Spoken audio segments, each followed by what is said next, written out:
अजितदादांच्या या केसच्या बाबतीत एक सुद्धा FIR आतापर्यंत झालेला नाही.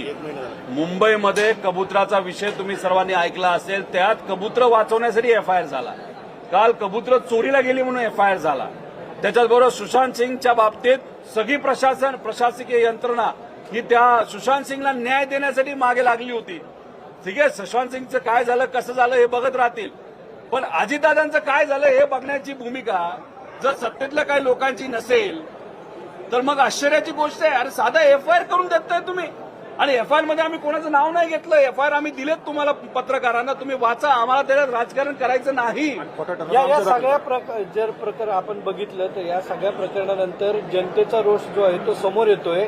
हे शांत करण्याचा प्रयत्न जो आहे तो कसा केला जाईल, उत्तर मिळाले नाही तर किंवा महाराष्ट्रात उद्रेकाचा होऊ शकतो, काय भूमिका असणार आहे किंवा कसं शांत करणार आहे? आम्ही एवढीच भूमिका घेणार आहोत. बारामतीकरांना सुद्धा आम्ही विनंती केली होती की खूप मोठ्या संख्येने कृपा करून तुम्ही येऊ नका, इथं तुम्ही शांततेत राहावा. सरकारी ज्या काही वास्तू असतात त्याची सुरक्षितता ही आपली जबाबदारी असते. त्यामुळे शांततेत जे जे काय आपल्याला करता येईल ते तुम्ही करू शकता. दादा शिस्तप्रिय होते. तालुक्यात विविध तालुक्यामध्ये अजितदादांच्या प्रेमी लोकांनी जर तिथे FIR करण्याचा प्रयत्न केला आहोत, त्यांची इच्छा आहे. कारण की इथं आम्ही काय कुठं कोणाचं प्रतिनिधित्व करत नाही. मी त्यांचा एक पुतण्या म्हणून, युगेंद्र त्यांचा एक पुतण्या म्हणून, इथं असणारे लोक त्यांचे दादा प्रेमी म्हणून, या राज्याचा नागरिक म्हणून आमची इच्छा आहे दादांना न्याय मिळाला पाहिजे.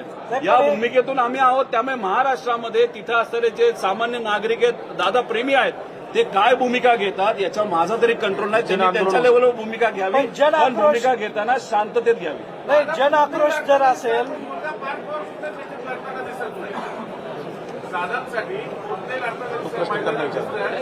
तो त्यांच्या लेवलवर तिथं काही अधिकाऱ्यांशी बोलून कसं तरी तो त्याच्या लेवलला लढत असेल. तो लढत नाही असं आपल्याला म्हणून चालणार नाही. जय त्याच्या लेवलला तिथं बोलतोय. काकींनी तिथं सीबीआयकडे एन्क्वायरी द्यावी, ते त्या ठिकाणी लढतायत. त्यामुळे सगळेच त्यांच्या त्यांच्या परीने तिथं लढतायत. फक्त विषय एवढाच आहे, हे मंद गतीने दादांचं इन्व्हेस्टिगेशन चाललंय एवढं आमचं कुटुंब म्हणून विचारतो की त्यांच्यावरती काही दबाव आहे का किंवा ते उघडपणे बोलू शकत नाही असं काही वाटतंय का तुम्हाला? याबद्दलची चर्चा कुठेही झालेली नाही. ते अजितदादांचे कुटुंबीय आहेत. जसं आम्ही कोणाला घाबरत नाही तसेच ते असावेत आणि ते आहेत. त्यामुळे ते मला वाटतं दबाव आहे त्यांच्यावर, काही दबाव वाटतो? वाटत नाही त्यांचा दबाव आहे.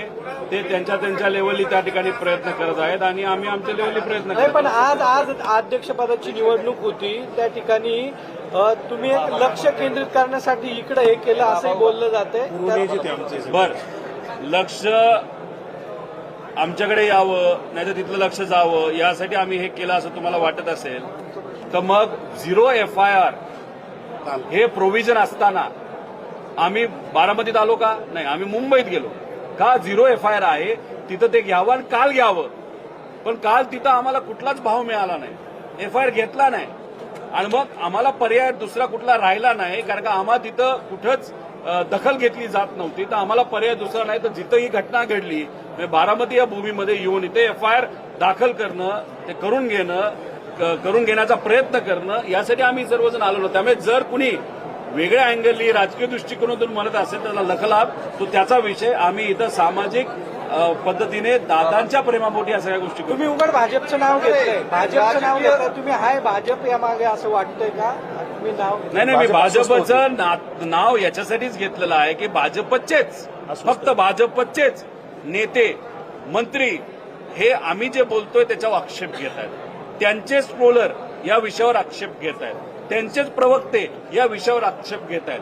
बाकी कुठल्याच पक्षातले, बाकी कुठलेही सामाजिक लोक या विषयावर तिथं आक्षेप घेताना दिसत नाही. त्यामुळे ते लोक का आक्षेप घेतात याचा प्रश्न आम्हाला पडलाय आणि त्यामुळे चर्चा ती होत असल्यामुळे ती चर्चा इथं मी फक्त बोलून दाखवतो. चर्चा ही पण आहे की विलिनीकरण होत नाही, त्यामुळे रोहित पवार अशा पद्धतीने प्रेशर टॅक्टिक्स करतायत अशी एक धक्की आवाज. सगळ्यात पहिल्यांदा मी म्हणलो होतो विलिनीकरण आता काही फायदा नाही, आम्हाला करायचा पण नाही. कारण का दादाची भावनिक इच्छा होती की पवार साहेबांचं वय बघता पवार साहेबांबरोबर एकत्रित येणं ही त्यांची भावनिक इच्छा होती. 18व्या वर्षी अजितदादांचे वडील हे वारले. अनंत आजोबा हे वारल्यानंतर अजितदादांना कुणी मुलासारखं वागवलं असेल तर पवार साहेबांनी वागवलं आणि हे त्यांच्या मनात होतं, हे त्यांनी आम्हाला बोलून दाखवलं. जेव्हा रेवतीचं लग्न ठरलंय हे सांगण्यासाठी पवार साहेबांनी अजितदादांना फोन केला.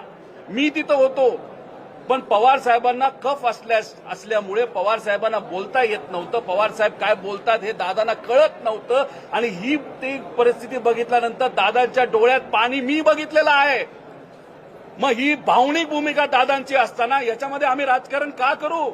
अरे नको आम्हाला हे विलिनीकरण, पण अजितदादा न्याय तर द्या, त्याच्यासाठी एफआयआर तर करा. साधी एफआयआर होत नसेल तर अजितदादा न्याय कसा मिळणार, असं आमचं मत आणि लोकांचं मत आहे. नाही, अनेक बारामतीकरांचं असं म्हणणं आहे की दादांनी एवढे आमदार केले, खासदार केले, रोहित पवार आणि मिटकरी सोडले तर एकही आमदार यावरती बोलायला तयार नाही, आवाज उठवायला तयार नाही. वाटतं तुम्हाला ही सगळी शोकांतिका आहे?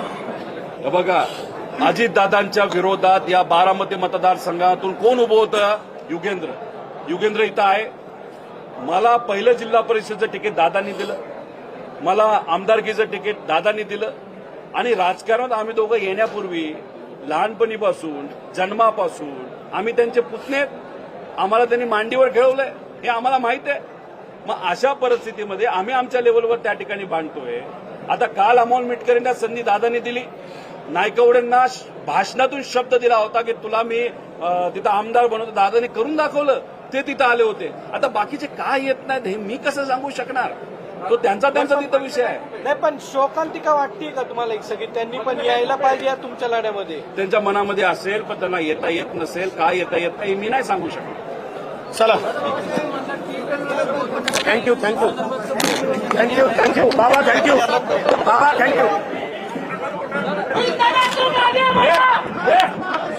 तू बोलणे की तुम्ही फक्त एकच दादा अजित दादा बस.